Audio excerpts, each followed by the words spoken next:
Dataran tinggi Gayo berasal dari bahasa Aceh yang mengandung arti tikungan. Takengon dianugerahi bentangan alam yang indah dengan jalan berkelok-kelok menuju perbukitan yang terjal serta pepohonan lebat di sepanjang jalan. Dan suku Gayo adalah penduduk asli Takengon.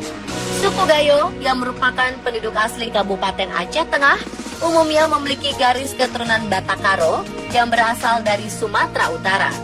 Keberadaan mereka diperkirakan telah ada sejak ribuan tahun lalu.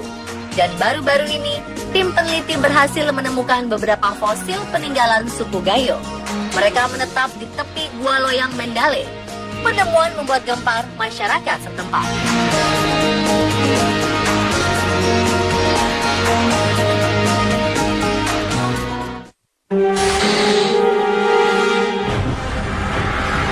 Sejak 2010, para peneliti mulai menemukan beberapa fosil berupa tulang belulang manusia di tepi Gua Loyang Mendale, Takengon.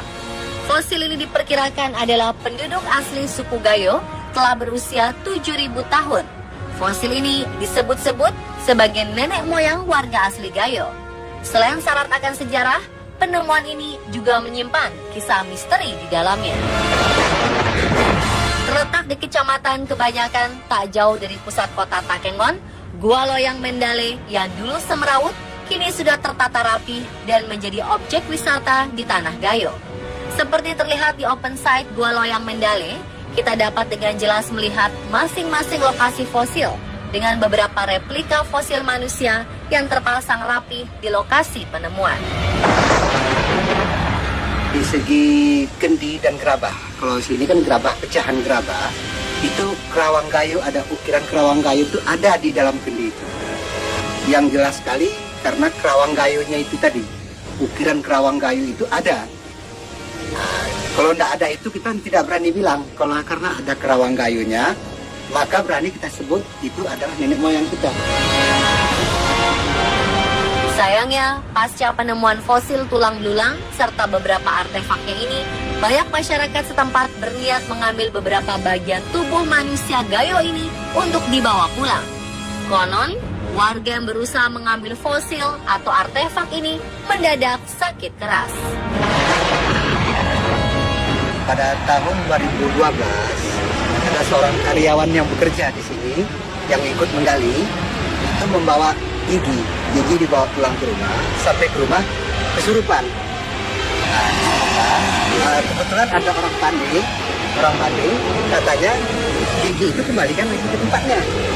Nah, jadi udah satu malam sakit di rumah, dibawalah pulang besoknya giginya sembuh. Sejak itulah, suku Gayo percaya bahwa tidak seorang pun diperkenankan untuk membawa pergi fosil dan artefak tersebut. Jika ini dilanggar, maka akan menimbulkan malapetaka. Kami berhasil mendapatkan gambar beberapa bagian fosil asli di sini. Beberapa bagian fosil manusia asli penduduk Gayo ini berupa bagian kepala, rahang, gigi, tulang belulang, serta beberapa artefak pecahan kendi. Penemuan sejarah ini menjadi tantangan sekaligus pekerjaan rumah bagi pemerintah setempat untuk menjaga Gua Loyang Mendale dan memeliharanya sebagai situs ilmu pengetahuan.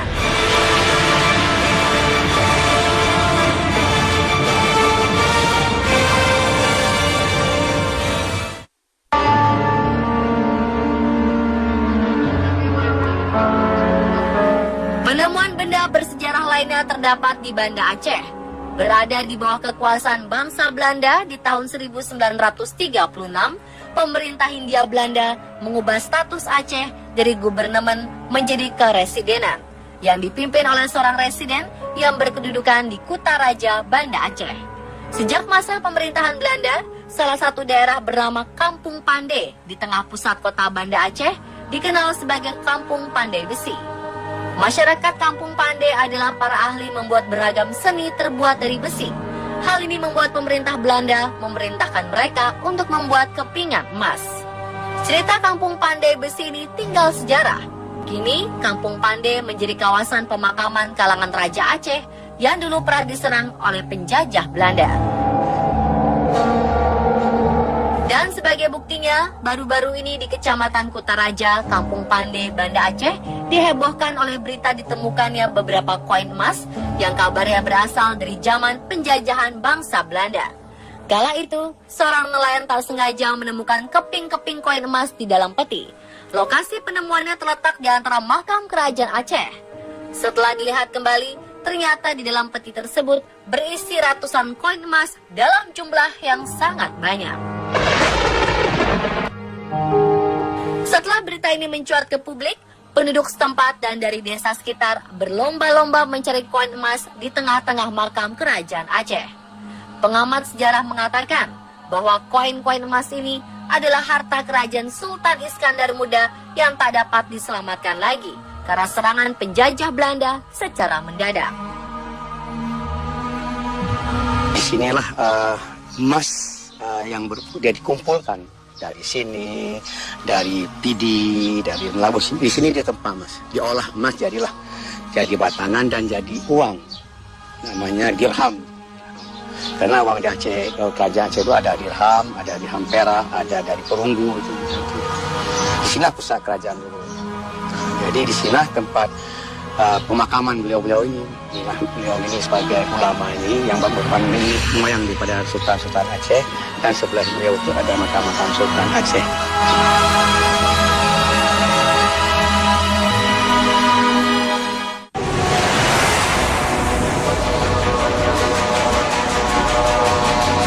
Selain koin, ternyata ada pula benda bersejarah lainnya, berupa pedang VOC. Diduga pedang keramat ini adalah hadiah pemberian bangsa Belanda kepada kerajaan Aceh yang berkuasa puluhan tahun lalu.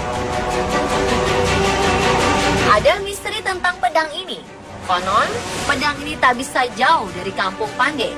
Dimanapun pedang ini dibawa atau hendak dicuri, maka pedang ini akan pulang kembali ke tempatnya. Saat ini, kedua pedang tersebut masih terjaga dan disimpan di kantor Balai Desa Kampung Pande, Banda Aceh.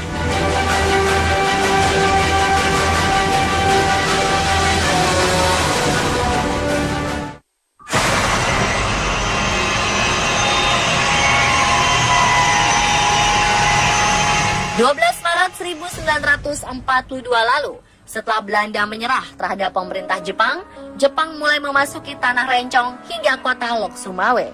Sesampainya di Lok Sumawe, Jepang langsung membuat gua sebagai benteng pertahanan sekaligus penjara bawah tanah. Kini, gua Jepang menjadi tempat wisata di Bukit Pantai Lok Sumawe. Lok Sumawe dihimpit oleh dua bukit, yaitu Cot Pangoi dan Ramulah.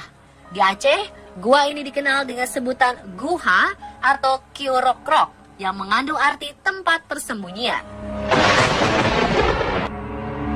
Selain sebagai tempat persembunyian, gua Jepang ini membelah area perbukitan ini kerap dipakai untuk menyekap para tahanan pribumi.